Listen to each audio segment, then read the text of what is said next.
Je m'appelle Martin Luther King Jr.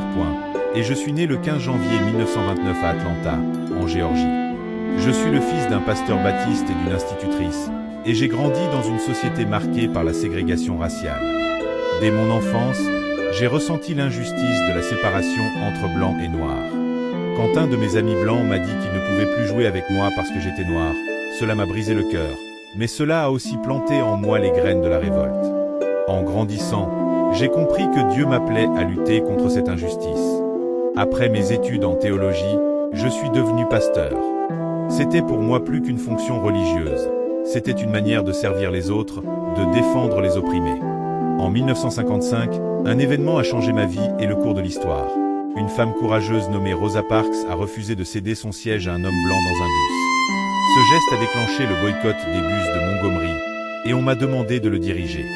C'était une lourde responsabilité, mais je savais que c'était ma mission. À partir de ce moment, je me suis consacré entièrement à la lutte non violente contre la ségrégation et pour les droits civiques. Je me souviens particulièrement de ce jour, le 28 août 1963, lorsque j'ai prononcé mon discours I Have a Dream devant des milliers de personnes à Washington. Ce rêve d'une Amérique où les enfants noirs et blancs joueraient ensemble, où la couleur de la peau ne déterminerait pas la valeur d'une personne, était au cœur de ma vision.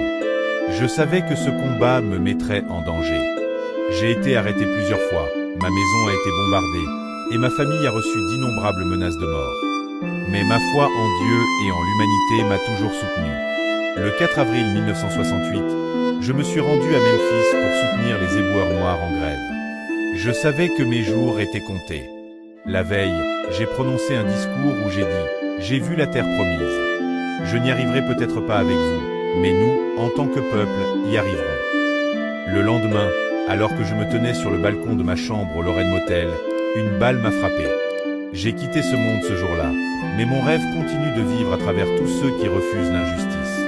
Mon message d'amour, de paix et d'égalité est plus fort que jamais.